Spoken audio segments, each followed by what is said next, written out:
Hello everyone, this is Ankit from Kailash online learning. ये अपना chapter है कोऑर्डिनेट ज्योमेट्री। और जैसा कि यहाँ पे लिखा हुआ है, from CAT point of view coordinate geometry by itself is not a very significant chapter, but still we will be discussing it. दो तीन रीज़न है, क्योंकि ये जो सीरीज बना रहे हैं हम लोग कैट एसएससी बैंकिंग सबके लिए बना रहे हैं। एक तो दूसरा कि कोऑर्डिनेट ज्योमेट्री का बहुत ज़रूरत पड़ता है, हेल्प होता है। और वही बात यहाँ पे लिखा हुआ है, basically applied questions are asked in the form of tabular representation और regarding the shape of the structure formed। Graphs वगैरह में भी बहुत हेल्प करता है कोऑर्डिनेट ज्योमेट्री। तो सबसे पहले कार्टेशियन कोऑर्डिनेट सिस्टम को समझते हैं बिना टाइम वेस्ट किए। ओके, तो इस तरह का आपको कुछ भी दिखाई दे, ये बेसिकली हमारा एक रेक्टेंगुलर कोऑर्डिनेट सिस्टम है। यहाँ 90 डिग्री का एंगल बन रहा है। ये वाले एक्सेस को एक्स एक्सेस कहते हैं, इसको वाई एक्सेस कहते हैं। This point is called origin। So let me show you। ये है अपना, यहाँ 0 लिखा हुआ है। अगर हम सेलेक्ट कर लें इस पॉइंट को, तो ये पॉइंट है हमारा origin। ठीक है, तो अब होता क्या है कि कोऑर्डिनेट ज्योमेट्री में किसी भी पॉइंट का एक एड्रेस होता है। जैसे इस पॉइंट का एक एड्रेस है, हमने जो ए सेलेक्ट किया है, इस पॉइंट का एक एड्रेस है। वो क्या है? इस पॉइंट का जो एड्रेस है वो है अपना, एक मिनट, 0,0। ठीक है, ये 0,0 का मतलब क्या है? बेसिकली 0,0 का मतलब है कि एक्स एक्सिस पे इस पॉइंट की ओरिजिन से डिस्टेंस जो है वो 0 है, और वाई एक्सिस पे भी इसकी ओरिजिन से डिस्टेंस 0 है। अब हम कुछ और पॉइंट्स आपको दिखाएंगे, तब जाके आपको वो चीज़ समझ आएगा। जैसे मैं यहाँ पे एक पॉइंट ले लेता हूँ। ये पॉइंट है अपना 6,6 पॉइंट बी जो है, और वही अगर हम ये वाला पॉइंट ले लें तो ये 6,4 है। सवाल आता है कि क्या सर हम लोग इस पॉइंट सी को 4,6 बोल सकते हैं? क्या हम लोग पॉइंट सी को 4,6 बोल सकते हैं? तो नहीं, पहले एक्स वाला ही बोला जाएगा। यानी कि जो एड्रेस होता है किसी भी पॉइंट का, किसी भी पॉइंट का जो एड्रेस होता है, उसमें एक होता है आपका ए, दूसरा होता है बी, और ये जो ए होता है इसको हम लोग कहते हैं एक्स कोऑर्डिनेट, और जो बी होता है इसको कहते हैं वाई कोऑर्डिनेट। इसको थोड़ा और डिटेल में अगर हम लोग समझना चाहें तो एकदम बेसिक बात कि ये जो पॉइंट है इसका ओरिजिन से इस डायरेक्शन में डिस्टेंस यहाँ तक है, तो ये जो डिस्टेंस होगी ये हमारा ए हो जाएगा, और ओरिजिन से वाई डायरेक्शन में डिस्टेंस जो है वो यहाँ तक है, तो ये वाली जो डिस्टेंस होगी ये बी हो जाएगी। ठीक है, तो ये अपना हो गया एक्स और y coordinate. Now x coordinate जो होता है हमारा ए, इसको हम लोग कहते हैं एब्सिसा, और जो वाई कोऑर्डिनेट होता है बी, इसको हम लोग कहते हैं ऑर्डिनेट।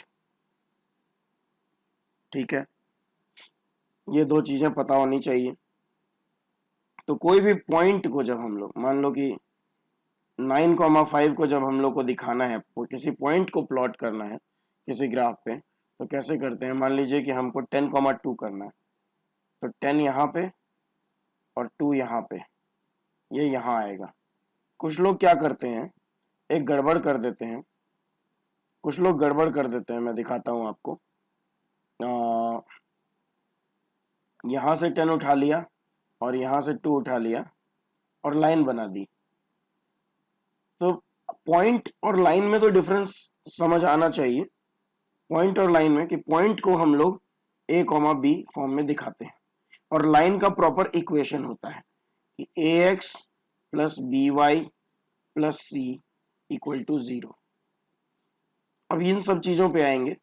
ठीक है, बेसिकली कोऑर्डिनेट ज्योमेट्री जो है वो ज्योमेट्री और अलजेब्रा का एक तरीके से समझ लीजिए कि मिक्सचर है। ज्योमेट्री और अलजेब्रा की एक दूसरे से शादी करा दो तो कोऑर्डिनेट ज्योमेट्री निकल के आता है।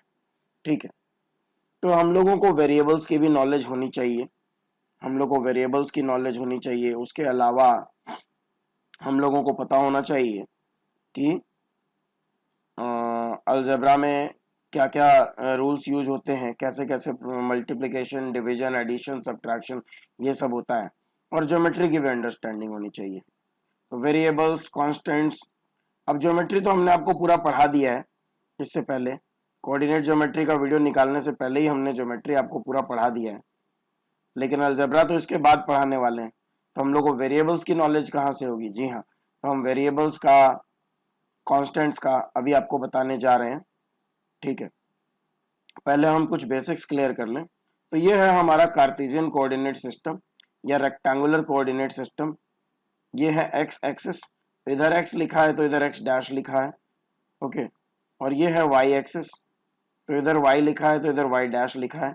बेसिकली जो पॉजिटिव साइड होता है वो इधर होता है और इधर होता है, यानी एक्स में पॉजिटिव जाना है तो राइट और वाई में पॉजिटिव जाना है तो ऊपर। ठीक है, और जो पॉजिटिव साइड है उसी को नॉर्मल लेटर से लेबल किया जाता है, बाकी नेगेटिव साइड वाले को डैश से लेबल किया जाता है। ये कन्वेंशन है, ऐसा कोई कसम खा के नहीं बैठे हैं, बट ऐसा करना चाहिए। ठीक है, तो बाय डिफॉल्ट यहाँ पे इस पूरे के पूरे एरिया में कोई भी पॉइंट लेंगे तो वो एक्स में भी प्लस होगा, वाई में भी प्लस होगा, और ये वाला फर्स्ट क्वाड्रेंट होता है, फर्स्ट क्वाड्रेंट। और क्वाड्रेंट सिस्टम के लिए हम लोग यूं चलते हैं। ठीक है, तो उसके बाद इसके बाद यहाँ सेकंड क्वाड्रेंट आता है, और ऑब्वियसली आप देखिए कि किस में नेगेटिव जा रहे हैं, एक्स में नेगेटिव जा रहे हैं, वाई तो अभी भी ऊपर ही है ना, इसलिए एक्स नेगेटिव वाई पॉजिटिव। तो इस कोऑर्डिनेट के किसी भी पॉइंट का जो है सिंबल इस तरीके से हो, मतलब हम लोग के सामने अगर कोई पॉइंट रख दिया जाए -2,3, तो हम आंख बंद करके बता सकते हैं कि वो सेकंड क्वाड्रेंट का ही पॉइंट है। अगर हम लोग 2,-3 रख दें तो वो फोर्थ क्वाड्रेंट का पॉइंट होगा, और अगर हम लोग दोनों में माइनस लगा दें तो वो थर्ड क्वाड्रेंट का पॉइंट होगा। ठीक है, क्वाड्रेंट 1/4 क्वाड। ओके, तो ये पूरा का पूरा एक प्लेन है, उस प्लेन का 4 टुकड़ा कर दिया हमने, और पॉइंट सेंटर वाला क्या हो गया? ओरिजिन। ठीक है, ये हो गया हमारा डिवाइडर 1 और ये हो गया डिवाइडर 2, दो डिवाइडर मिलके हम लोग के 4 क्वाड्रेंट बना दिए, और ये प्लेन जो है इस तरीके से 4 पार्ट्स में डिवाइड हो गया। ओके, तो ये तो बात हो गई। पॉइंट्स क्या होते हैं कोऑर्डिनेट ज्योमेट्री में, पॉइंट को कैसे डिनोट किया जाता है? एक पॉइंट की एक जगह होती है, जगह होती है, उसका एक एड्रेस होता है, और वो एड्रेस ही इंपॉर्टेंट होता है, क्योंकि ज्योमेट्री में अलजेब्रा लगाने के लिए आपको चाहिए वैल्यूज या वेरिएबल्स। ठीक है, ज्योमेट्री में अलजेब्रा लगाने के लिए या तो आपको नंबर चाहिए या तो एक्स वाई चाहिए, और वो असाइन किए बिना आप कैसे ज्योमेट्री में अलजेब्रा लगा पाएंगे? यानी कि जो मेजरमेंट्स वगैरह होती हैं वो यहाँ पे इस चैप्टर में हो जाती हैं। ठीक है, तो अब अगर मैं कोई पॉइंट कह रहा हूँ 2,3 और दूसरा पॉइंट कह रहा हूँ 5,4, तो दोनों पॉइंट का अपना अपना एड्रेस है। अब मैं इन दोनों के बीच में किसी तरह के रिलेशनशिप की बात कर सकता हूँ, इनके बीच के डिस्टेंस की बात कर सकता हूँ, इन दोनों पॉइंट्स को ज्वाइन करने वाली लाइन को किसी रेशियो में डिवाइड करने की बात कर सकता हूँ। That's why coordinate geometry was introduced, ताकि ज्योमेट्री को अलजेब्रा से रिलेट किया जा सके, क्योंकि अलजेब्रा का बहुत सारा चीज ज्योमेट्री में यूटिलाइज होने के बाद ज्योमेट्री आसान हो जाती है। ज्योमेट्री का बहुत सारा चीज अलजेब्रा में यूटिलाइज होता है तो अलजेब्रा आसान हो जाता है। ठीक है, तो हम लोग किसी भी पॉइंट को समझ चुके हैं कि कैसे पॉइंट प्लॉट होता है। एक बार फिर से देख लेते हैं। अगर हमको -4,2 प्लॉट करना है, ठीक है, तो पहले मैं कुछ ऑब्जेक्ट्स को डिलीट कर देता हूँ, पहले मैं कुछ ऑब्जेक्ट्स को यहाँ से डिलीट कर देता हूँ। अगर हमको -4,2 दिखाना है तो हम क्या करेंगे? तो हम देखो क्या करेंगे, -4 यहाँ है अपना और 2 यहाँ ऊपर है, और ऑब्वियसली माइनस कॉमा प्लस जो है वो सेकंड क्वाड्रेंट का ही होता है। ठीक है, तो हमने यहाँ पे इसको रख दिया। ठीक है, -4,2 ये हमारा पॉइंट हो गया।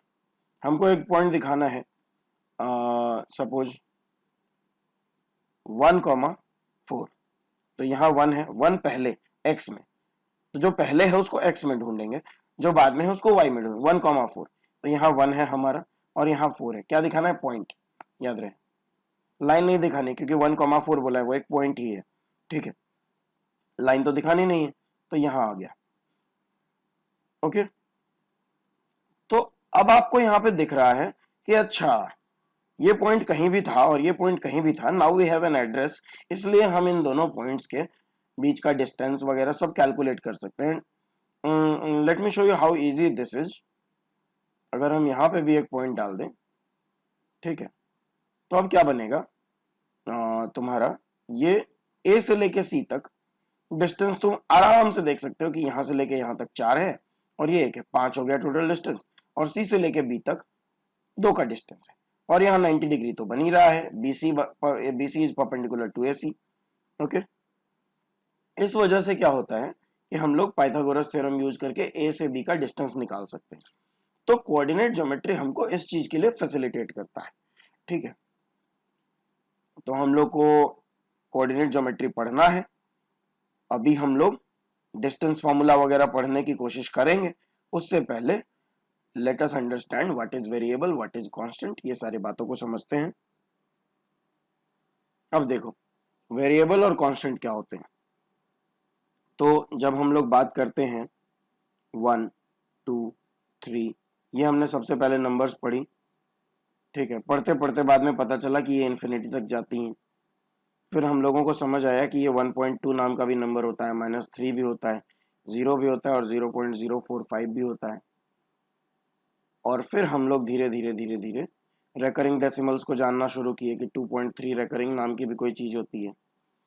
फिर हम लोगों ने देखा कि कुछ ऐसे नंबर्स भी होते हैं जो ना तो रेकरिंग होते हैं और ना ख़त्म होते हैं, जैसे √2, जैसे पाई, जैसे ई, ठीक है। अब ये पाई क्या होता है तुम्हारा? ये 3.14 समथिंग समथिंग समथिंग चलता है, ठीक है, ये एक इरेशनल नंबर है। ये ई क्या होता है? ये लगभग लगभग 2.718 एंड सो ऑन ऐसे चलता है, और ये भी एक इरेशनल नंबर होता है। इन दोनों का मैथमेटिक्स में बहुत बड़ा यूज है अपने अपने जगह पे। तो हम लोगों को इसके बारे में जानना चाहिए। कहीं पाई लिखा हुआ हो तो वो हम, क्योंकि वो एक फिक्स नंबर है, भले ही वो यहाँ पे आगे जाके खत्म नहीं हो रही है, बट है वो एक फिक्स नंबर, क्योंकि उसकी एक वैल्यू है, ठीक है।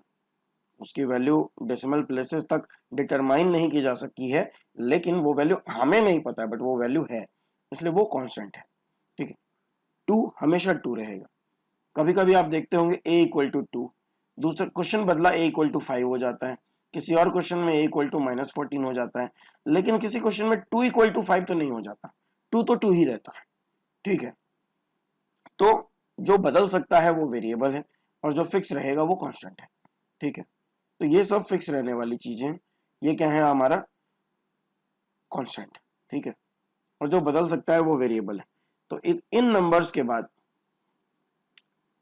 अब हम आपको बताते हैं कि ये जो रेकरिंग हमने जाना था, इस रेकरिंग को भी जानने से पहले डेसिमल और फ्रैक्शन जहां हम लोग पढ़ रहे थे, वहीं छठी क्लास में हम लोगों को ABCD ऐसे करके बहुत सारे वेरिएबल्स बता दिए गए थे, XYZ TW, इस तरीके से बहुत सारे वेरिएबल बता दिए गए थे।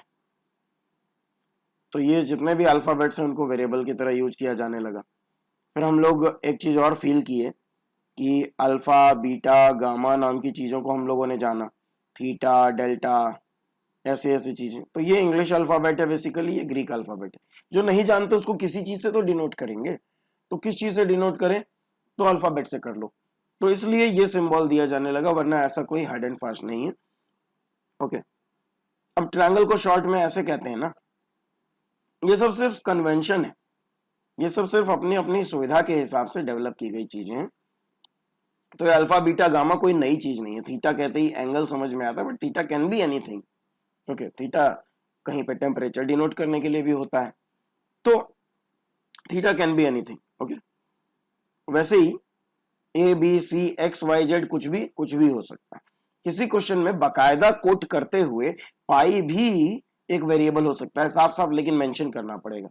If pi is not mentioned as a variable, then pi is the constant which we talked about just a couple of minutes ago, कि पाई अगर साफ साफ नहीं कहा गया है तो पाई को कांस्टेंट ही पकड़ना है, और पाई उसी पाई की बात हो रही है जैसे सर्कल का एरिया पाई आर स्क्वायर होता है, पाई की वैल्यू 3.14 अप्रॉक्स होती है, वही पाई की बात हो रही है, जब तक साफ साफ ना कह दिया जाए।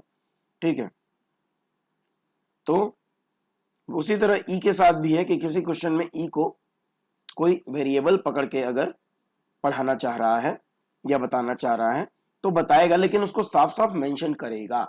ठीक है, ऐसा नहीं कि आपको अज्यूम करने के लिए छोड़ दे।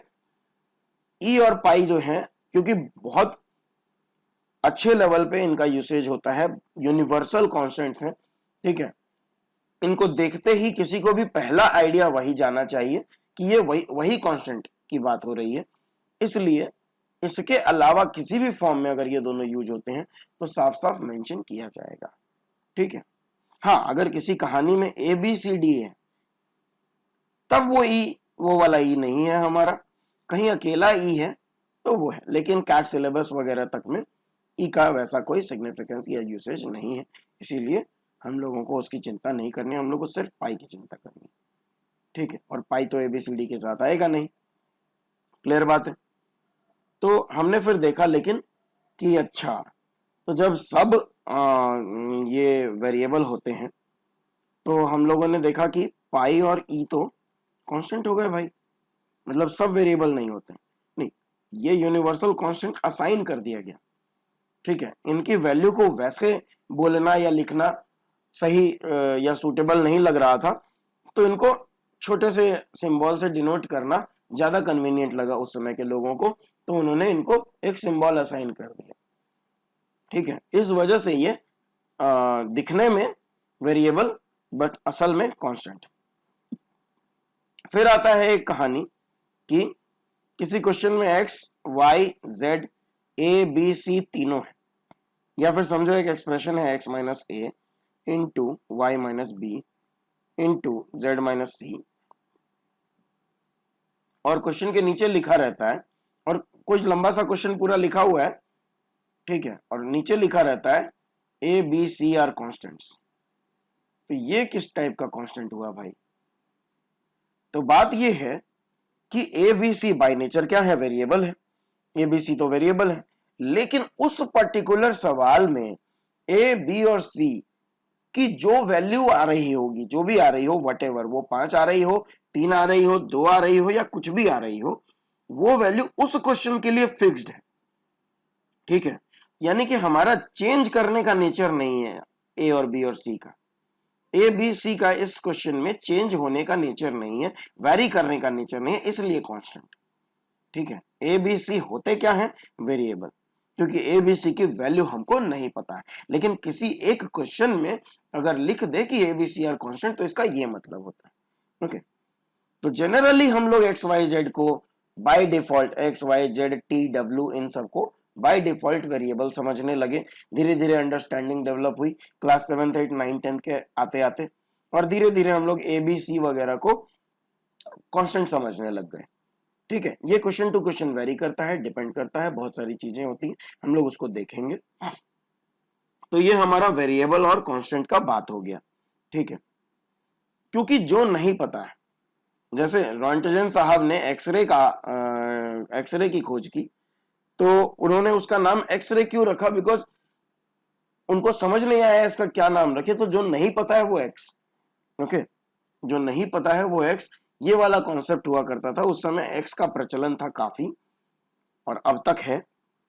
ठीक है, तो अननोन या variable is denoted as x by convention, हमें अच्छा लगता है ऐसा डिनोट करने में, सुटेबिलिटी है इसलिए करते हैं।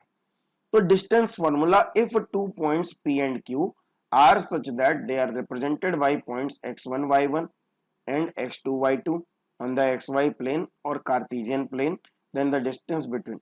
तो अब हमें ये x1 y1 और x2 y2 क्यों यूज हुआ, क्योंकि यहां पे 2,3 और 4,5 अगर यहां लिख देता है, इसका मतलब उसने फिक्स कर दिया ना कि हमेशा 2,3 और 4,5 ही होगा।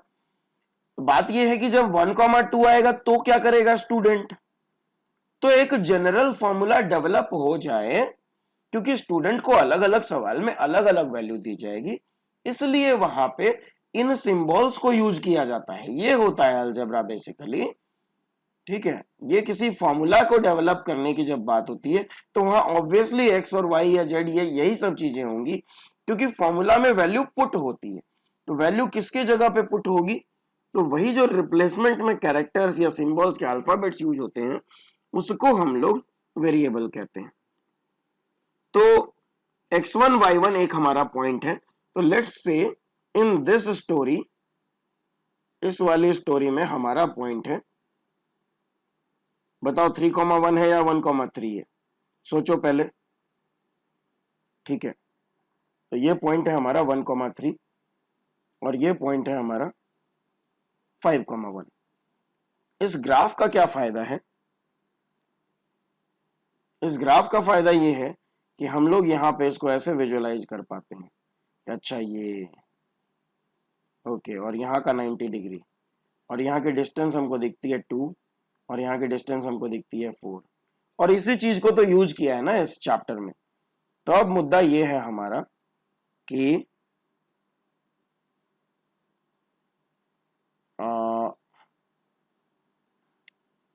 हमारे पास एक पॉइंट है x1, y1 और दूसरा पॉइंट है x2, y2। तो आप देखिए कि ओरिजिन का क्या इंपॉर्टेंस है, आपको यहीं पे समझ आएगा, ठीक है। अब ओरिजिन का अगर हमको पता नहीं है तो हम कैसे इस सवाल को इंटरप्रेट कर पाएंगे। सपोज कि अगर हमारे एक्सेस जो हैं वो यहां है, एक सिनेरियो, दूसरा सिनेरियो कि हमारे एक्सेस यहां है, तो बदल गया ना कहानी, यही बात है। तो इसीलिए ओरिजिन ड्रॉ किया हुआ होना बहुत जरूरी है। तो ये हमने ड्रॉ कर लिया और ये है हमारा 0,0। अब मजे की बात यह है कि इस पॉइंट के लिए हम लोगों को क्या निकालना है बेसिकली, जरा ध्यान से देखिए। हम लोग को अप्रोच तो वहां से मिल चुकी है, मैंने उधर समझाया है आपको। तो हम लोग को दो डिस्टेंसेज पहले निकाल लेनी है, एक ये वाली और एक ये वाली, ठीक है। तो ये डिस्टेंस कैसे निकलेगी हमारी, अभी अभी हमने बताया कि अगर x2, y2 है तो यहाँ पे हमारा x2 होगा ऑब्वियसली, और यहाँ पे हमारा y2 होगा। उसी तरह अगर ये x1, y1 है तो यहाँ पे हमारा x1 होगा ऑब्वियसली, और यहाँ पे हमारा y1 होगा, ठीक है। अब हम लोग को क्या निकालना है कि ये वाला लेंथ निकालना है। तो ये लेंथ इसके बराबर होगी या नहीं, आप ऐसे देखिए इसको,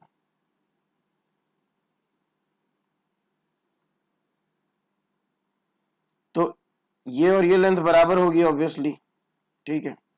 उसी तरह ये वाली लेंथ और ये वाली लेंथ बराबर होगी, ओके। और यहाँ 90 डिग्री बन रहा है। तो अगर ये पॉइंट है हमारा ए और ये है बी, तो हमने एक वर्चुअल पॉइंट रास्ते में इमेजिन किया है ए सी, ठीक है। और हमारा बी सी कितना हो गया है, x2 माइनस x1। अब हमें क्वेश्चन के नेचर से ये चीज पता नहीं है कि हमारा x1 y1 इस तरफ रहेगा या x2 y2 इस तरफ रहेगा, कौन ऊपर रहेगा कौन नीचे रहेगा, कौन दाएं रहेगा कौन बाएं रहेगा, ये नहीं पता। तो व्हाट वी डू कि BC is equal to, BC तो एक डिस्टेंस है, नेगेटिव तो होगी नहीं, तो मॉड लगा के x2 माइनस x1 कर लीजिए या x1 माइनस x2 कर लीजिए, कोई फर्क नहीं पड़ेगा क्योंकि मॉड तो आपने लगा ही दिया है। उसी तरह AC is equal to y1 minus y2, ठीक है। तो अब हम पाइथागोरस थ्योरम लगाने के लायक हो गए हैं क्योंकि हमको A से लेके B तक का डिस्टेंस निकालना है। तो AB कितना हो जाता है,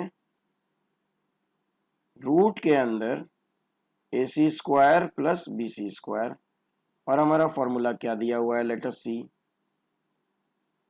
x1 माइनस x2 का square plus y1 minus y2 का स्क्वायर, यही दिया हुआ है। सर मॉड कहाँ गया, जब स्क्वायर कर ही दिया, मॉड क्यों लगाया था, माइनस के का ध्यान रखने के लिए, जब स्क्वायर कर ही दिया तो उसकी कोई जरूरत नहीं है मॉड की। Find the distance between points 5,2 and 3,4। 5,2 and 3,4। अब यहाँ अगर विजुअलाइज करेंगे आप तो ज़्यादा अच्छे से निकाल पाएंगे। तो हम यहाँ पे चलो आपको दिखाते हैं 5,2 और 3,4, ये हो गया। तो इधर से 2 का डिस्टेंस, इधर से 2 का डिस्टेंस, पाइथागोरस थ्योरम लगाएंगे तो 2 स्क्वायर प्लस 2 स्क्वायर रूट के अंदर 8 यानी 2√2। ठीक है, ओके। तो अब एक नया टॉपिक आता है, distance of a point from origin. Distance of a point, और क्वेश्चन का नेचर बदलते ही वेरिएबल का नेचर बदल जाता है। एक्स कॉमा वाई, यहाँ x1 y1 x2 y2 की जरूरत नहीं। क्यों? क्योंकि डिस्टेंस ऑफ अ पॉइंट, इस कहानी में पॉइंट ही एक है, फ्रॉम ओरिजिन। और ओरिजिन तो हमको पता है कि क्या होता है। ओरिजिन क्या होता है भाई? 0,0। तो बेसिकली होना क्या है, x माइनस 0 का स्क्वायर प्लस y माइनस 0 का स्क्वायर, उसके ऊपर रूट। अल्टीमेटली क्या होगा, एक्स स्क्वायर और प्लस वाई स्क्वायर। तो ये है distance of a point from origin. Okay, corollary of the formula we just read। ठीक है, now comes section formula. Section formula क्या होता है, लेट अस सी। तो suppose we are given with 2 points, suppose we are given with 2 points. एक minute, मैं इसको थोड़ा ये कर देता हूं।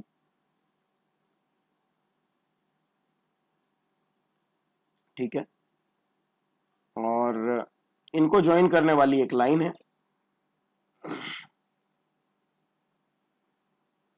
इनको ज्वाइन करने वाली एक लाइन है। ठीक है, तो इस लाइन पे हमको एक पॉइंट लेना है, एक पॉइंट लेना है जो इस लाइन को 1:2 के रेशियो में डिवाइड करे। 1:2 के रेशियो में डिवाइड करने में स्टूडेंट्स को जनरली कंफ्यूजन होती है। जो जो थोड़े बहुत वीक होते हैं स्टूडेंट्स, जो हल्का वीक होते हैं, उनको क्या कंफ्यूजन होती है, 1:2 को वो 1/2 के हिसाब से देखने के चक्कर में लाइन को 2 पार्ट में डिवाइड करने लग जाते हैं। कभी भी रेशियो की जहां बात है वहां 1+2 को तुरंत मन में ऐड कर लेना चाहिए। तो ये 3 पार्ट्स में लाइन डिवाइड होगी, एक तरफ 1 पार्ट और एक तरफ 2 पार्ट। ठीक है, तो ये पॉइंट का लोकेशन क्या होगा, ये पॉइंट का कोऑर्डिनेट क्या होगा। जैसे अगर मान लो कि इसका कोऑर्डिनेट 1,4 है और इसका कोऑर्डिनेट जो है वो 6,7 है, तो 1:2 के रेशियो में डिवाइड करने वाला पॉइंट कहां आएगा, इस लाइन पे। ठीक है, ये हमें देखना है। तो जब देखना है तो यहां देखते हैं, तो 1,4 ये हमारा पॉइंट हुआ। ओके, 1,4 ये वाला पॉइंट हो गया, और 6,7 जो है, एक मिनट सॉरी,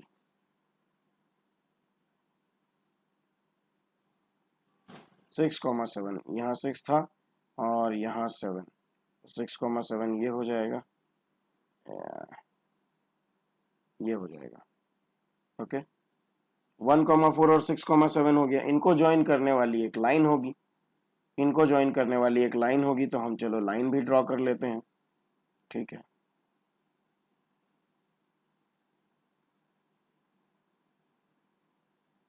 ओके। अब क्या है कि इस लाइन को यहां से यहां तक, ए से लेके बी तक जो बन रहा है, इस पे हमको एक ऐसा पॉइंट चाहिए जो इसको 1:2 के रेशियो में डिवाइड करे। ठीक है, 1:2 के रेशियो में डिवाइड करे। तो बेसिकली दिमाग में क्या क्या आ रहा होगा, जब तक सेक्शन फॉर्मूला नहीं पता है तब तक दिमाग में क्या क्या आ रहा होगा आपके, कि ए से बी तक का डिस्टेंस निकालेंगे, उसको 3 पार्ट में डिवाइड करेंगे, फिर वो डिस्टेंस पता चल जाएगी तो फिर कुछ डिस्टेंस फॉर्मूला वगैरह लगाते होंगे। ऐसा नहीं है। ठीक है, बेसिकली लाइन ऐसी असल में है जो आपको दिख रही है, लेकिन हमने अभी अभी देख, ऐसी लाइन है आपको दिख रही है, लेकिन हमने कैसा ड्रॉ किया है, कैसा ड्रॉ किया है, इसको ऐसा ड्रॉ किया है। ठीक है, और हम कर सकते हैं, एक स्ट्रेट लाइन ही तो है। मतलब बेसिक चीज ये है कि इसको ऐसे ड्रॉ करने के बजाय ऐसे ड्रॉ कर लो, कन्वीनियंट होता है। अब इस पॉइंट को हमको कुछ नहीं पता तो x, y मान लेंगे।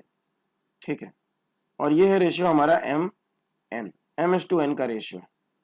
ठीक है, तो x के लिए फॉर्मूला होता है mx2, x2 मतलब बाद वाला ये, प्लस nx1, x1 मतलब ये, बाई m प्लस n। और y के लिए आप सही समझे जी, y के लिए उसी तरह my2 plus ny1 by m plus n, ये होता है। ठीक है, तो अभी अभी हम आपको निकाल के दिखाते हैं इन दोनों पॉइंट्स को, और सॉरी इन दोनों कोऑर्डिनेट्स को। पॉइंट तो एक ही है x, y, इन दोनों कोऑर्डिनेट्स को निकाल के दिखाते हैं। तो यहाँ हमारा x हो जाएगा 1 into 6 plus 2 into 1 by 1 plus 2 3 हो गया। y हमारा हो गया 1 into 7 plus ny1 2 into 4 by 1 plus 2 हो गया हमारा 3। तो ये हो गया हमारा 8 बाई 3, और ये हो गया हमारा 7 और 8 15/3 यानी 5। तो 8/3, 5 हमारा ये जो पॉइंट आया 8/3, 5 आएगा। ठीक है, तो ठहरो, ओके, इसको कैसे दिखाएंगे हम लोग। 8/3, 5 हम लोग इस चीज को जानते हैं। तो मेन बात ये है कि हम लोग इस चीज को जब जानते हैं कि 5 पे है, तो यहाँ पे हम लोग इसको दिखा लेंगे। ठीक है, ये हमारा हो जाएगा 1:2 के रेशियो में डिवाइड करने वाला पॉइंट। तो ए और बी का सेक्शन होता है 1:2 के रेशियो में, और पॉइंट सी जो है वो ए और बी के बीच में आता है, इसलिए इंटरनल सेक्शन कहते हैं इसको। अब इंटरनल सेक्शन का क्या चक्कर है सर? तो सेक्शन दो तरह का होता है, इंटरनल और एक्सटर्नल। कॉन्सेप्ट दोनों में एक ही लगता है। मैं यहाँ पे दिखा दूं, यहाँ ए है, बी है, और यहाँ तुम्हारा सी है, यह है एम और यह है एन। फंडा ये है कि a c by b c is equal to m by n, और इसी से मिड पॉइंट का फॉर्मूला बन के आता है। मिड पॉइंट अगर होगा तो दोनों बराबर 1/1 के रेशियो में आएंगे। ठीक है, तो मिड पॉइंट के केस में क्या हो जाता है तुम्हारा, मिड पॉइंट के केस में हो जाता है 1 into x2 plus 1 into x1 by 1 plus 1, ultimately क्या आया x1 प्लस x2 बाई 2। तो मिड पॉइंट का क्या फॉर्मूला है, x1 plus x2 by 2, y1 plus y2 by 2, ये हो गया अपना मिड पॉइंट का। ठीक है, खैर हम आपको m और n के बारे में बता रहे थे। तो ये m है, ये n है, तो ये फंडा है। ये c जो है a और b के बीच में है। a पहला पॉइंट x1 y1, b दूसरा पॉइंट x2 y2, और पहले और दूसरे पॉइंट तक, पहले पॉइंट से लेके दूसरे पॉइंट तक की डायरेक्शन में m और n का रेशियो, ये ऑर्डर सारे मेंटेन होंगे तो फॉर्मूला सही अप्लाई होगा, नहीं तो नहीं होगा। ठीक है, तो AC by BC is equal to M by N। अब एक्सटर्नल सेक्शन क्या होता है, अब जैसे C अपना बीच में था इसलिए इंटरनल सेक्शन, तो इसको इस तरफ हमने एक्सटेंड किया या इस तरफ एक्सटेंड किया, और इस लाइन के बाहर कहीं पे यहां पे C है, बट रिलेशन अभी भी नहीं बदला है। AC बाई BC अभी भी AC by BC is equal to M by N, इसको कहते हैं एक्सटर्नल सेक्शन, क्योंकि जो पॉइंट इनको डिवाइड कर रहा है वही पॉइंट इस लाइन के ऊपर नहीं है। ठीक है, इस लाइन के मतलब इन दोनों पॉइंट्स के बीच में नहीं है, तो वो बाहर से डिवाइड कर रहा है। ठीक है, ये एक वर्चुअल डिवीजन होता है, ये सिर्फ एक कॉन्सेप्ट होता है, एक्चुअली तो डिवाइड हो नहीं रहा है। ठीक है, तो ये चीज फॉलो हुई रहती है। तो इंटरनल डिवीजन में क्या फॉर्मूला लगता है, इंटरनल सेक्शन का फॉर्मूला है, इंटरनल सेक्शन का फॉर्मूला है अपना, इसको सेक्शन फॉर्मूला कहते हैं, mx2 plus nx1 by m plus n, comma my2 plus ny1 by m plus n, ये हो गया हमारा इंटरनल सेक्शन का फॉर्मूला। ठीक है, the point which divides will be, वो पॉइंट ये होगा। ठीक है, एनीथिंग इन ब्रैकेट्स, ये वाला bracket separated by a comma, दो वैल्यूज लिखी हुई हैं, वो एक पॉइंट को रिप्रेजेंट करता है। ठीक, तो the point which divides will be, okay, ये इंटरनल सेक्शन का हो गया। ओके, और एक्सटर्नल सेक्शन में कोई खास अंतर नहीं आएगा। एक्सटर्नल सेक्शन के लिए हम लोग क्या करेंगे, इनफैक्ट इसको क्यों, इस पूरे को ही ले लेते हैं।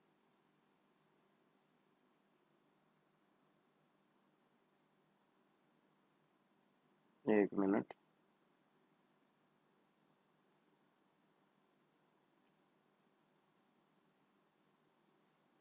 ये ऐसे आएगा, यहाँ पे जो प्लस है ना, एक मिनट, ये फोटो की तरह क्यों आया, सॉरी,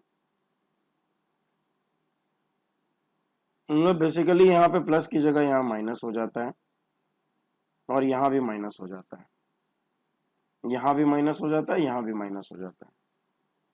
तो हम क्या करते हैं, इसको डिलीट ही कर देते हैं, इसको ऐसा कर लेते हैं। एक बार फिर ये करके देखें, ये सिलेक्ट क्यों नहीं हुआ।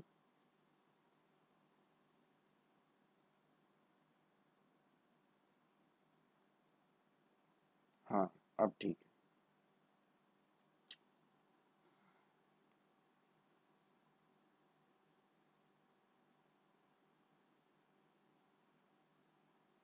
ठीक है, ये हो गया हमारा एक्सटर्नल सेक्शन का फॉर्मूला।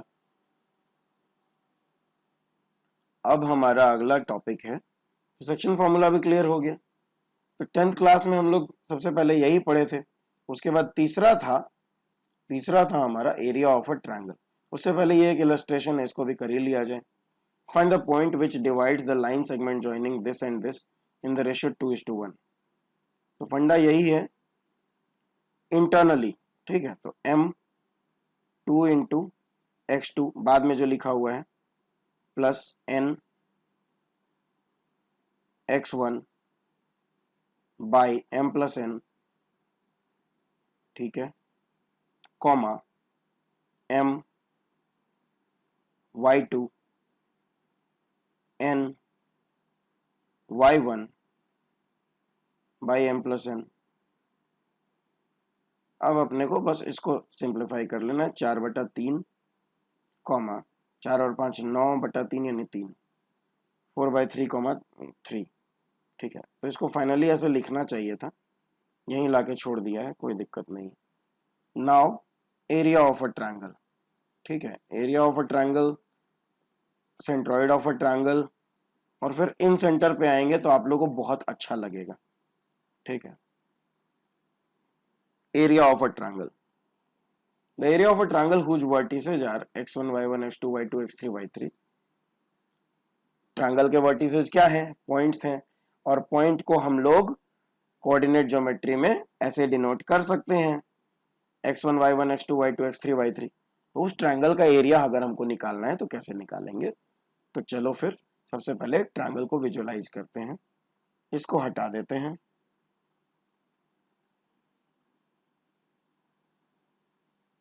इसको हमने हटा दिया। नाउ हम लोग कोशिश करेंगे एक पॉलीगॉन बनाने का। ठीक है,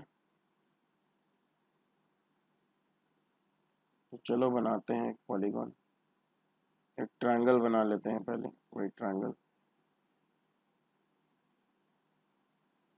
ठीक है, और अब हम लोग क्या करेंगे कि यहाँ पे लाइन बनाएंगे।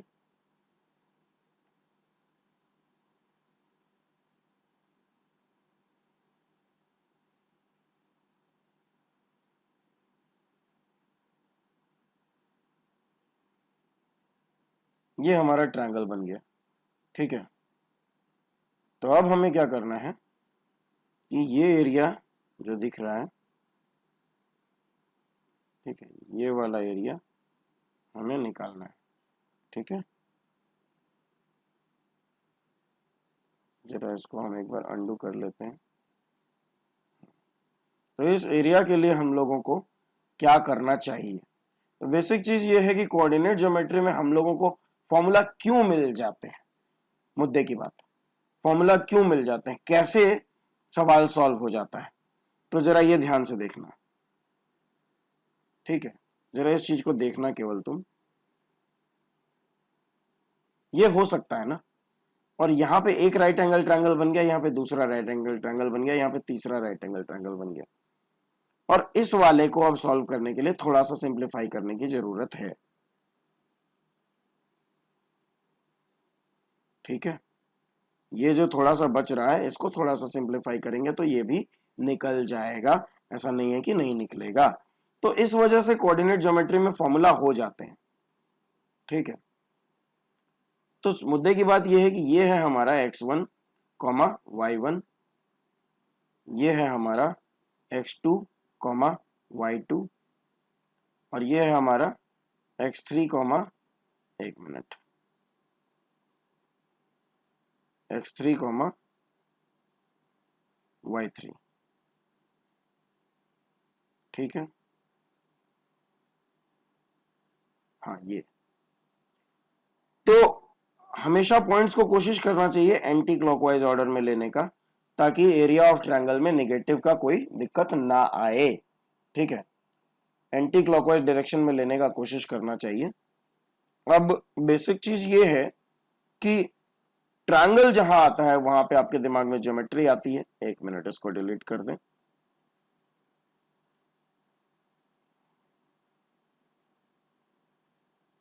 इसको डिलीट कर देते हैं, ठीक है। सेगमेंट जो है ड्रॉ कर लेते हैं,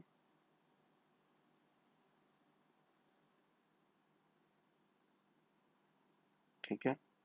उसके बाद जो है हम लोग, ये देखो ये ट्रायंगल है, तो अभी ये कैसा लग रहा है, एक मिनट दिखाते हैं।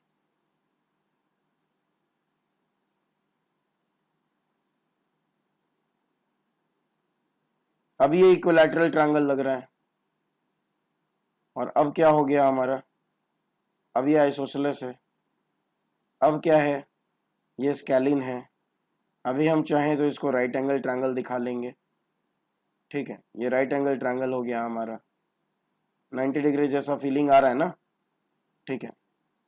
अब हम लोग, एक मिनट,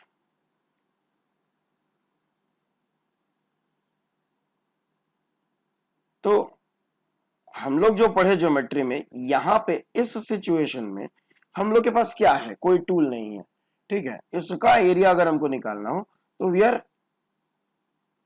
लाइक इनकेपेबल, हम लोग केपेबल नहीं है कि हम लोग इसका एरिया निकाल सकें, ठीक है। लेकिन वही अगर हम लोग को कोऑर्डिनेट ज्योमेट्री का एड मिल जाता है तो अब हम लोग इसका एरिया निकाल सकते हैं, क्योंकि we have these addresses, okay. ये एड्रेसेज हैं हमारे पास, तो इनको यूज करके हम लोग निकाल सकते हैं कोई भी एरिया। एक मिनट, मैं ये सब मिटा देता हूं, ठीक है। चलिए, तो किसी भी ट्रायंगल का एरिया कैसे निकलेगा, let us see. Area of a triangle formula है, नीचे बाई 2 लगेगा, ये याद रखना, बहुत लोगों से मिस हो जाता है। और ऑर्डर याद रखिएगा, 1 2 3 को लिखते हैं ना, तो 1 2 3 पहले, फिर 2 3 1, मतलब साइक्लिक 1 2 3, तो ऐसे जाना है। तो 1 2 3 पहले हो गया, फिर 2 3 1, और फिर 3 1 2, ऐसे चलना है अपने को। अगर ये चीज मेंटेन करेंगे तो कहीं प्लस माइनस का कंफ्यूजन नहीं आएगा। क्या कहना चाह रहा हूं मैं एक्चुअली, x1 को बाहर रखते हुए 1 2 3, y का 2 वैल्यू अंदर, फिर x2 को बाहर रखते हुए y का 2 वैल्यू अंदर, फिर x3 को बाहर रखते हुए y का 2 वैल्यू अंदर, ठीक है। और हम लोग जरा एक एरिया निकाल के देखते हैं। Since the area cannot be negative, we have to take modulus value given by the above equation, ठीक है। अगर मॉडुलस, अगर नेगेटिव वैल्यू जैसा कुछ हम पा रहे हो तो हम लोगों को क्या करना चाहिए, मॉडुलस ले लेना चाहिए। If one of the vertices of the triangle is at the origin and other two vertices are this, तो क्या होगा हमारा, अगर एक वर्टेक्स हमारा ओरिजिन पे है, अगर एक वर्टेक्स हमारा ओरिजिन पे है, सपोज हमारा x1 y1 जो है, या फिर x3 y3 जो है वो हमारा ओरिजिन है, तो ये y3 जीरो हो जाएगा, y3 जीरो हो जाएगा और x3 जीरो हो जाएगा, यानी ये पूरा पार्ट जीरो हो जाएगा।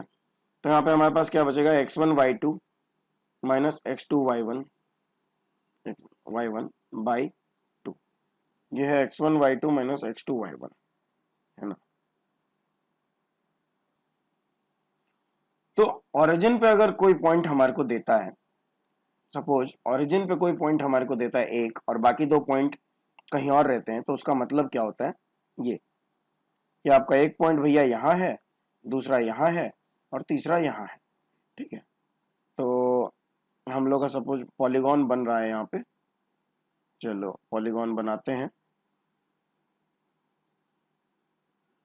यहाँ से लेके यहाँ तक, फिर यहाँ से लेके यहाँ तक, यहाँ से लेके यहाँ तक, ये ट्रायंगल बन गया। तो इस ट्रायंगल का एरिया निकालने के लिए ये कहना चाहता है कि आपको ये चीज पता है कि ये x1 y1 है,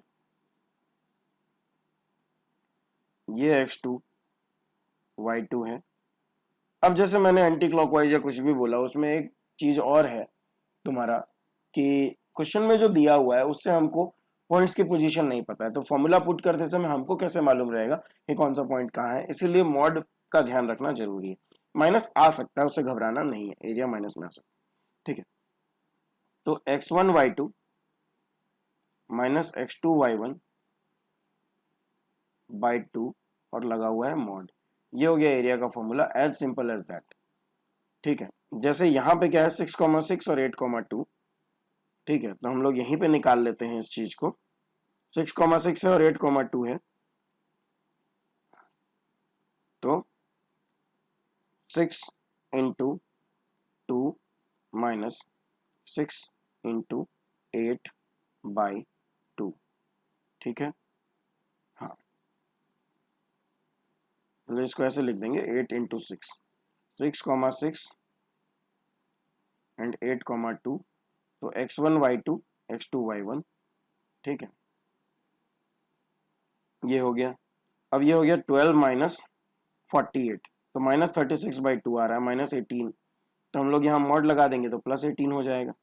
तो तीसरा पॉइंट कहाँ है सर, तीसरा पॉइंट ओरिजिन है ना, बोला एक वर्टेक्स अगर ओरिजिन पे हो तो ये फॉर्मूला, ठीक है, बाकी दोनों वर्टेक्स के लिए, अदरवाइज हमारा पुराना फॉर्मूला तो है ही,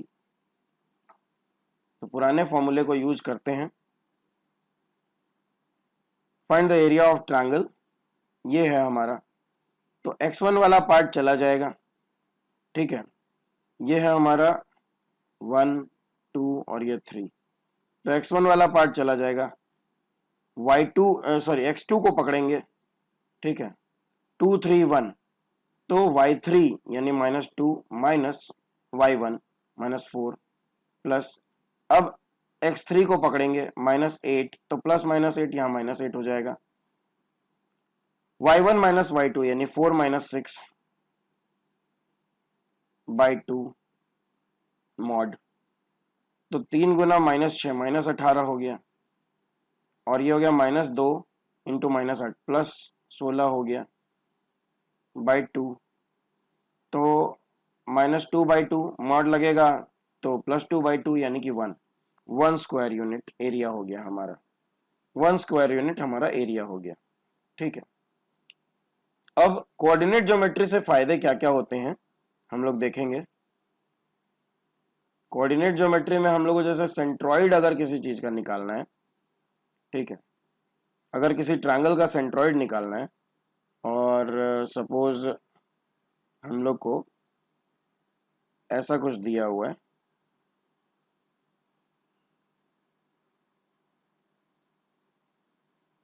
ऐसा, हाँ, अगर इसका सेंट्रॉइड हमको निकालना है तो देखो वैसे हम लोग को पता नहीं था कि क्या चीज कहाँ पे आएगा जब हम लोग ज्योमेट्री देख रहे थे, लेकिन यहाँ कोऑर्डिनेट ज्योमेट्री है तो हम लोग यहाँ पे एक चीज जानते हैं कि सेंट्रॉइड मीडियन के हेल्प से आता है। तो यहाँ पे हमने पहले क्या किया कि इसका मिड पॉइंट लिया, ठीक है, उसके बाद बी से लेके डी तक जो डिस्टेंस है उसका 2:1 के रेशियो में उसको डिवाइड कर दिया, ठीक है। तो ये हमारा हो गया, ई जो है सेंट्रॉइड हो गया। ओके, तो ये तरीका हम लोग का अप्लाई हो जाता है। यानी कि पहले हमको किसी एक लाइन का मिड पॉइंट निकालना है।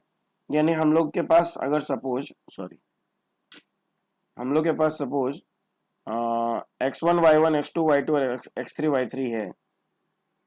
ये अगर हमारा x1 y1 है, ये अगर हमारा x2 y2 है, और ये हमारा x3 y3 है, तो पहले हम लोगों ने x2 y2 और x3 y3 से बनने वाले का मिड पॉइंट निकाला।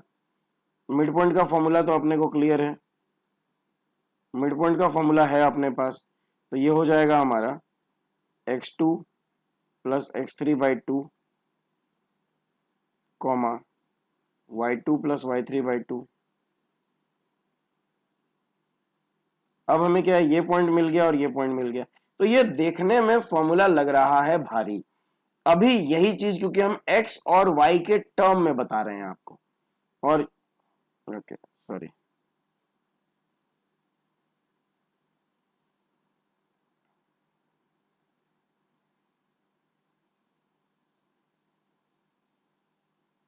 हाँ, x और y के टर्म में बता रहे हैं इसलिए भारी लग रहा है। अभी हम लोग अगर इनको जो पॉइंट ये हैं उन्हीं के टर्म में अगर बात करें तो 0,0 और 12,0 मिड पॉइंट हो गया 6,0, और उसके बाद यहां पे है 6,6। ठीक है, तो 6,6 और 6,0 इसका 2:1 में सेक्शन करना है। तो ये आ जाएगा तुम्हारा 6,2। ठीक है, सिंपल बात है। तो वो x और y के टर्म में बात करने की वजह से बात भारी लगती है। ठीक है, अगर हम लोग इसको ऐसे बात करें कि भैया ये है अपना 0,0, ये है अपना 12,0, तो ये अपने आप मिड पॉइंट 0 प्लस 12/2 यानी कि 6 हो जाएगा, और 0 प्लस 0/2 ये 0 हो जाएगा। ठीक है, सेक्शन फॉर्मूला लगाने में भी ये अपने को भारी नहीं लगेगा। भारी क्यों नहीं लगेगा? क्योंकि यहां पे है अपना 6,6। तो हमको x कोऑर्डिनेट तो b और d के बीच में इसको डिवाइड करने वाला पॉइंट होगा तो इसी लाइन पे ना, और ये लाइन तो ऑलरेडी x = 6 है। ये लाइन में x का वैल्यू कहीं पे भी लो, यहां लो या यहां लो या यहां लो, x तो 6 ही रहेगा। ठीक है, तो हम लोग को x तो निकालना नहीं है, हमको निकालना क्या है, y। ये चीज समझना शुरू कर देंगे तो कोऑर्डिनेट ज्योमेट्री थोड़ा सा भी डिफिकल्ट है, इनफैक्ट इंटरेस्टिंग है। ठीक है, तो हमको सिर्फ y निकालना है कि यहां से कितनी हाइट पे हमारा पॉइंट ई आएगा, सॉरी कितनी हाइट पे हमारा पॉइंट ई आएगा, ये हमको देखना है। ओके, तो उस हाइट को हमको निकालना है बेसिकली। तो b और d के बीच में हम लोग को सेक्शन करना है y के लिए, और 2:1 का रेशियो है, इधर 2 इधर 1 होना चाहिए। ठीक है, तो my2 2 into 0 plus ny1 1 into 6 by 2 plus 1 यानी कि 3, तो 6/3 यानी कि 2 हो गया। तो 2 अपने को यहां मिला, तो अपन यहां इसको मार्क कर दिए, और हमारा डिजायर्ड पॉइंट हो गया 6,2, और यही हमारा सेंट्रॉइड हो गया। ठीक है, लेकिन क्या हर बार इतना करना होगा? अगर इतना करना होगा तब तो दिक्कत हो जाएगी, इसलिए सेंट्रॉइड का फॉर्मूला ही दे दिया गया। ठीक है, तो सेंट्रॉइड का फॉर्मूला बताते हैं, बता रहे हैं, 1 मिनट इसको उड़ा देते हैं। चलो,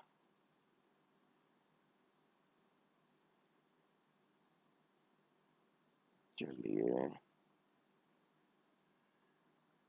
तो सेंट्रॉइड का फॉर्मूला है तुम्हारा x1 plus x2 plus x3/3 y1 plus y2 plus y3/3। हमारे पॉइंट्स क्या थे, 6,6 0,0 और 12,0। जरा करके देखते हैं, x1 x2 x3, तो 0 प्लस 6 प्लस 12/3, 18/3 कितना आया 6, comma y1 plus y2 plus y3/3, तो 0 प्लस 6 प्लस 0 6/3 यानी कि 2, 6,2, यही था ना अपना सेंट्रॉइड। तो सेंट्रॉइड के लिए ये फंडा है, ठीक है। वही चीज आप देखिए इन सेंटर निकालने का बाद, कोऑर्डिनेट ज्योमेट्री कैसे चीजों को आसान कर देती है।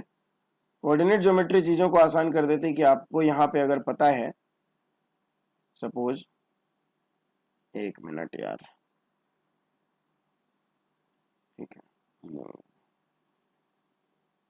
हाँ, अगर हमने एक पॉइंट यहाँ लिया है 5, एक यहाँ लिया है, सॉरी, एक यहाँ लिया है 4, एक यहाँ लिया है 3 और एक यहाँ लिया है 0, ठीक है।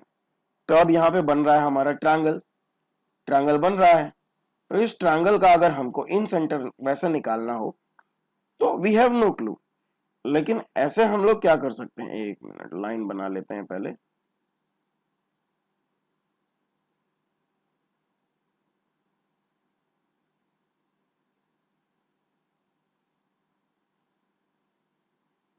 ठीक है, ये हमारा ट्रायंगल बन गया और इस ट्रायंगल का हमको इन सेंटर निकालना है, ठीक है। तो इन सेंटर के लिए क्या होता है, हमारा एंगल बाइसेक्टर वाला रूल होता है, ठीक है। इन सेंटर तो एंगल बाइसेक्टर से आता है, तो एंगल कैसे पता चलेगा, बाइसेक्टर कैसे होगा, कोऑर्डिनेट ज्योमेट्री में क्या होता है, हम लोग को सिंपली ये फॉर्मूला मिल जाता है, ठीक है। तो मुद्दे की बात क्या है कि यहाँ पे अगर हमारा ट्रायंगल है, सपोज जैसे ये वाला ट्रायंगल जो हम लोग देख रहे थे यही देखते हैं, तो ये है क्या 3, ये है 4 और ये है 5, ओके। ये पॉइंट है 3,0, ये है 0,0 और ये है 0,4, ठीक है। तो अब हमारे पास क्या है कि ए के सामने जो है इसको हम लोग ए कहेंगे, इसको हम लोग ए कहेंगे। जो बी के सामने है इसको हम लोग बी कहेंगे, जो सी के सामने है इसको हम लोग सी कहेंगे, ओके। कन्वेंशन बहुत जरूरी है। ए x1 y1, b x2 y2, c x3 y3 are coordinates of the vertices of a triangle, then the coordinates of its in center are, ठीक है। तो ए के सामने BC है, इसको ए कहा गया, बी के सामने AC है, इसको बी कहा गया, सी के सामने AB है, इसको सी कहा गया, ठीक है। फॉर्मूला क्या है, AX1 plus BX2 plus CX3 by A plus b plus c, ठीक है। तो चलो देखते हैं, और y के लिए भी यही फॉर्मूला, ओके। तो यहाँ पे क्या है, हमारा a कितना है, a 3 है, b 4 है, c 5 है, और a x1, x1 मतलब हमारा ये वाला, ठीक है, x1 y1 मतलब ये वाला जोड़ा, x2 y2 मतलब ये वाला जोड़ा, x3 y3 मतलब ये वाला, ठीक है। तो हम लोग यहाँ पे लेबलिंग कर ही लेते हैं, x1 y1, ये है हमारा x2 y2, एक मिनट, x2 y2 और ये है हमारा x3 y3, ठीक है। तब हम लोग को कंफ्यूजन नहीं होगा। AX1 तो 3 इंटू 0 प्लस BX2 तो 4 इंटू 3 12 हो गया, और फिर CX3 तो 5 इंटू 0 वो भी 0 हो गया, तो 12 हुआ total, 12 by 3 plus 4 plus 5 A plus b plus c, ठीक है। तो 12 बाई 12 मतलब 1 आ गया। तो x में तो 1 पता चल गया हमको, y में कहा है हम लोग को देखना, तो फिर AY1 तो 3 इंटू 4 12 हो गया, ओके।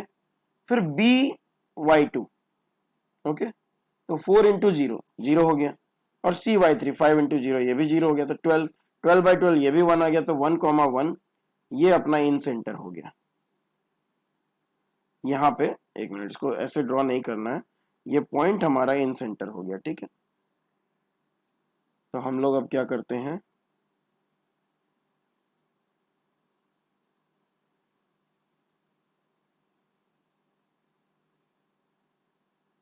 इन सबको उड़ा देते हैं,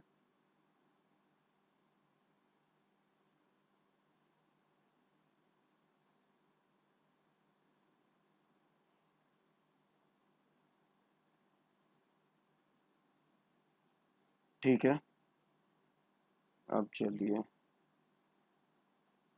हाँ, तो ये इन सेंटर का फॉर्मूला हो गया, इसको हम लोग यूज करेंगे जब जरूरत पड़ेगी। Find the in centre of the right angle isosceles triangle having one vertex eight the origin and other two vertices 6,0 and 0,6। तो ये बना लिया, ठीक है। अब ये हमको दिख रहा है कि ये 6 है, ये 6 है और ये 6√2 है। कैसे? क्योंकि यहाँ राइट एंगल ट्रायंगल है। अगर नहीं पता रहेगा तो क्या करेंगे सर? तो हम डिस्टेंस फॉर्मूला से ये डिस्टेंस निकाल सकते हैं ना, 2 पॉइंट का डिस्टेंस तो निकाल ही सकते हैं, ठीक है। 6√2 राइट एंगल ट्रायंगल है तो पाइथागोरस से इसका निकल गया वैल्यू। तो अब हमारा क्या है, ये ए, ये है हमारा बी और ये है हमारा सी, ये है x1 y1, ये है x2 y2 और ये है x3 y3, ठीक है। तो पॉइंट क्या हो जाएगा, ए x1, x1 तो 0 है, छोड़ दो, बी x2, x2 भी 0 है, छोड़ दो, सी x3, सी 6 इंटू 6 36 हो गया, divided by a plus b plus c, तो 6 6 12, 12 प्लस 6√2, 6 को कॉमन लेके उड़ा देंगे तो यहाँ आएगा 2 और ये √2 और ये 3, तो 3/2 प्लस √2, ठीक है। ये तो x कोऑर्डिनेट मिला हमको, y कोऑर्डिनेट क्या होगा, तो ए y1 तो 6 इंटू 6, बी y2, y2 0 है हमारा, b इंटू y2 0 है तो छोड़ देंगे उसको, सी y3 भी 0 है तो उसको भी छोड़ देंगे, तो 36 हो गया, ये भी 36 बाई ये भी उतना ही आएगा, तो 3/2 प्लस √2, ठीक है। इसको अपने हिसाब से सिंप्लीफाई किया जा सकता है, हमने उतना सिंप्लीफाई किया, इन्होंने वो भी नहीं किया। तो circumcenter, the point of intersection of the perpendicular bisectors of the sides of a triangle is called circumcenter, ठीक है, ये बताया हुआ है। अब यहाँ पे क्या है कि साइड का इक्वेशन सीधा दे दिया, तो यहाँ पे पहले आपको हम किसी लाइन का इक्वेशन, ग्राफ, ये सब चीज़ का मतलब बताएंगे, तब तो इस चीज़ को आप इंटरप्रेट कर पाएंगे। तो इस चीज़ को हम लोग अगले लेक्चर में पढ़ेंगे, इक्वेशन ऑफ लाइंस वगैरह पढ़ने के बाद, और यहाँ के आगे का सारा चीज़ तभी पढ़ेंगे। 1 मिनट, ठीक है। ये सर्कमसेंटर एंड ऑल जो है, यहाँ पे collinearity of points, slope of line, equation of line, ये चीज पढ़ना है तब वो चीज समझ आएगा, ओके। और फिर हमारा है change of axes and all, इतना सिलेबस है कोऑर्डिनेट ज्योमेट्री का मात्र, और उसके बाद अलजेब्रा ऑफिशियली स्टार्ट हो जाएगा। सो इसको भी मैं अलजेब्रा में ही कंसिडर कर रहा हूँ, ठीक है, अलजेब्रा में ही कंसिडर कर रहा हूँ, हालांकि ये फोल्डर ज्योमेट्री में है, फिर भी इसको मैं अलजेब्रा मान के चल रहा हूँ। तो कोऑर्डिनेट ज्योमेट्री पार्ट 1 वीडियो आपका कंप्लीट हो गया, पार्ट 2 में होपफुली सारा खत्म हो जाना चाहिए कोऑर्डिनेट ज्योमेट्री, और इससे रिलेटेड क्वेश्चंस बहुत कम करेंगे हम लोग, ठीक है। मेनली हम लोग को अलजेब्रा करना है और अलजेब्रा में खूब सवाल करेंगे, ठीक है। Happy learning, bye bye.